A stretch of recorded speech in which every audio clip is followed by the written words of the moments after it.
Aujourd'hui, verbalisation et découverte de références et d'œuvres d'art. En classe, c'est l'un de mes moments préférés. Vous montrer des œuvres, vous faire vous interroger sur les œuvres, vous questionner. Aujourd'hui, même si je n'ai pas d'élèves, pour me sentir plus à l'aise, j'ai créé ma propre classe.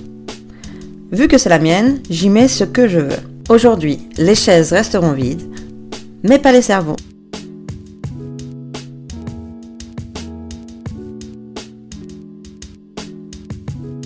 Nous allons étudier ensemble quelques œuvres, des références artistiques. Commençons par cette œuvre de l'artiste français Laurent Perbos.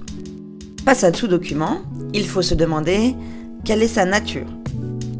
Qu'est-ce qu'on est en train de regarder? Ici, nous regardons non pas seulement une sculpture, mais bien la photographie d'une sculpture.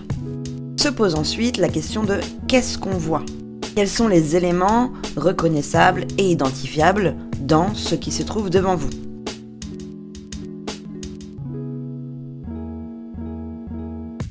En effet, Jean-Pierre, vous avez bien reconnu un ballon de foot. Cependant, il a été modifié, déformé.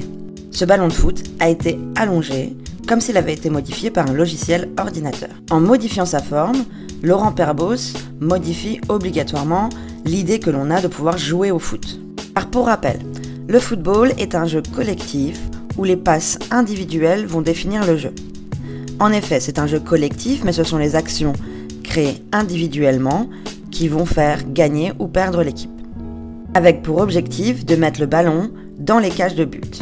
Maintenant, imaginez, nous plaçons l'œuvre de Laurent Perbos au milieu du stade de foot. Cela modifie obligatoirement la façon de jouer. Les joueurs vont-ils devoir se mettre à deux pour déplacer le ballon? Comment faire pour marquer si le ballon ne rentre pas dans les cages de but? D'ailleurs, serait-ce toujours le but du jeu de mettre le ballon dans les cages de but? Ainsi, en modifiant la forme, Laurent Perbos modifie le fond.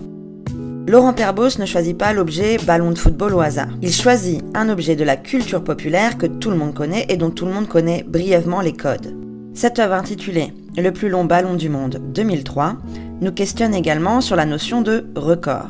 En effet, en 2003, le plus long ballon du monde est bien celui de Laurent Perbos, qui mesure 1,75 m. Record battu par lui-même en 2006, lorsqu'il réitère son projet en créant un ballon de presque 2 mètres de long. L'artiste Laurent Perbos interroge ici la notion de record. Car oui, le plus long ballon du monde, mais pourquoi faire? Laurent Perbos se joue des codes du sport.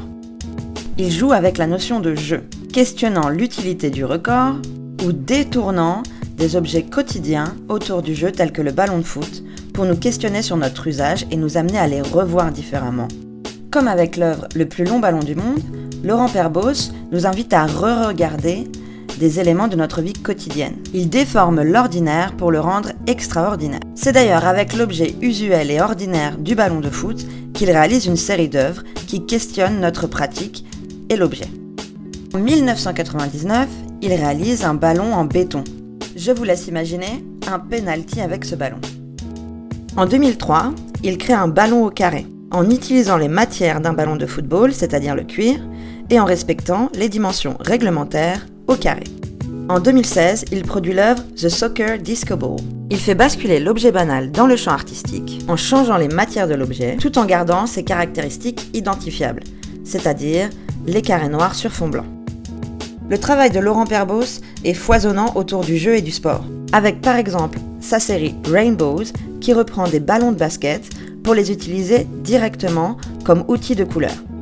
Ou comme en 2015, lors de son exposition intitulée Sculpture Club au Musée national du sport à Nice, qui met en exergue sa passion pour les objets quotidiens du sport, transformés par leur forme et leur positionnement en œuvre d'art. Ce concept de l'objet banal et quotidien, mis en scène dans un musée, ça ne vous rappellerait pas un certain Marcel?